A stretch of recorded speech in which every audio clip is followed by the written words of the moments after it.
leadership for Austin, Killeen, and San Antonio. At first, this level of responsibility really scared me. At this time, I was reading The New Human Revolution, Volume 3, and read, "Taking on a leadership position is a matter of mission. Some may greet the news of a leadership appointment negatively, thinking only of the demands it will make on their time. However, we have been born as bodhisattvas of the earth so that we can help a great many people and enable them to gain benefit. Those who dedicate themselves to disseminating the law widely and fulfilling their mission in this world will lead truly sublime lives." I knew that I had to accept the leadership position. I told my boyfriend that I'd be traveling more to support young women members. He mostly didn't understand, but could see that it was important to me, so he supported me. Fast forward to 2010. I was at a meeting at George Martinez's condo with a couple other YWD who were his shakubuku. The question he posed was, "What is your dream?" For me, he prefaced the question with, "Since you've been a leader for so long and building up your fortune, what is your dream?" I said that ultimately my dream was to start a family and to be a mother before I turned 30. My boyfriend and I had been together for 7 years at this point, and we knew we'd be together forever. We just hadn't gotten married yet or thought about children since he had gone back to school to finish his undergrad degree at UT Austin. One benefit my now husband Daniel received was that my sister got him into the School of Mechanical Engineering at UT Austin, which is quite prestigious, while she worked at the department. I was determined to support and encourage him as he finished school. After some time of my suggesting that he return full-time and I'd pay the bills, he finally had the idea, "Maybe if I return full-time and you can cover the bills, I could finish sooner." I said, "That's a great idea." 3 semesters on one income wasn't easy, but it was worth it in the end. And we were extremely fortunate to have been living with his mother, who asked for very little financial help. Okay, back to my dream. One action I took was to stop taking birth control, because Buddhism is reason, right? On our 8-year anniversary of meeting, July 19th, 2000. This is our 8-year anniversary since we met. On July 19th, 2011, Daniel asked me to marry him. I said, of course. The next month, I found out that I was almost 1.5 months pregnant. My dream was coming true. We decided to get married in December of that year, 2011, before we had a baby and before Daniel was going to graduate the following May.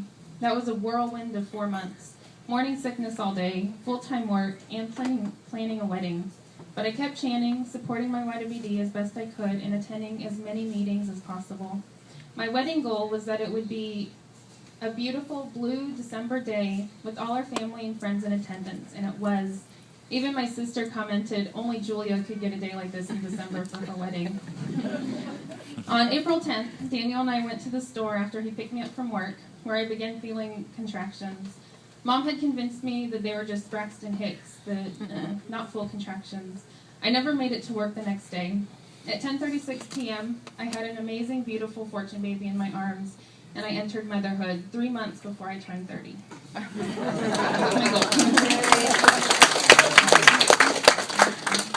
Her name is Alessia Sakura Ruiz.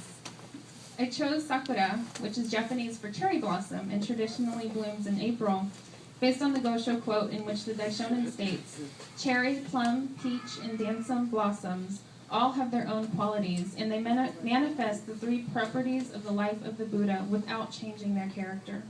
So really, valuing everyone's individuality and uniqueness.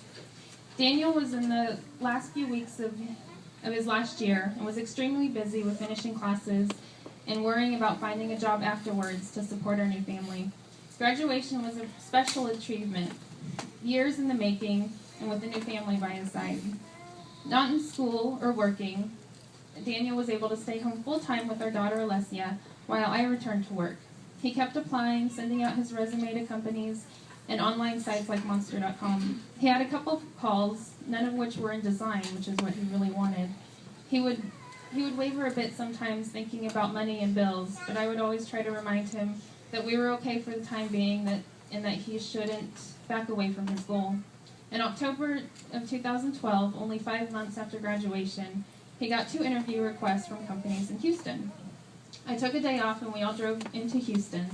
The first interview was for a design position, but the company atmosphere wasn't a match. I took another day off and we went back to Houston, but this time the interview lasted almost 4 hours because everyone wanted to keep talking with Daniel because they liked him so much. The recruiter called soon after the interview was finished, telling us that this company wanted to make him an offer. Daniel enjoyed everyone he met and the atmosphere, so with the right offer, he would definitely take it. Daniel told me what the average starting pay for this position might be, so I chanted that his salary offer was $5,000 more, just enough to be reasonably impossible. And his offer was exactly for the amount that I chanted for. By the week of Thanksgiving, we had an apartment in Houston, and Daniel started working. I continued my job for 2 weeks to finish everything up and have a clean handoff of my responsibilities. My last day of work was also my company Christmas party, so there couldn't have been a better send-off, right? Another benefit we received after Alessia was born was a car. My aunt called me one day to let me know that as a baby and graduation gift, she and my uncle would like to sell me her car and give me half of the remaining balance to help pay it off. A newer car had been on my goal list for a few years, sitting on my put-it-on, but it didn't come to fruition until we really needed a family-safe car. An amazing part of this practice is that what your life needs, you are able to manifest to be greater. We're now in Houston. Daniel's working full-time as a design engineer, and I'm working full-time as a mommy. I've connected with my new SGI district family in Houston, and I'm trying to support my YWD district leader as best I can, sending her Daimoku and visiting the other YWD with her. So now on to our next dream, huh? I have so much gratitude for all the co-leaders I've served with, all the wonderful members I've been encouraged by, all the challenges I've had to struggle through alongside some amazing YWD, and my wonderful and supportive husband. I truly believe that all my benefits the last 2 years have been because of my practice and opportunities to participate in SGI activities. To end, President Ikeda writes in the New Human Revolution, Volume 17, all Soka Gakkai activities are for our personal benefit. They offer us the opportunity to polish, train, and cultivate our lives. In any faith-related struggle, when we challenge our limits and make a breakthrough, we also grow as human beings, and the experience serves as a springboard for our human revolution. It also becomes our eternal future. Let's do our best to build a glorious future. Thank you.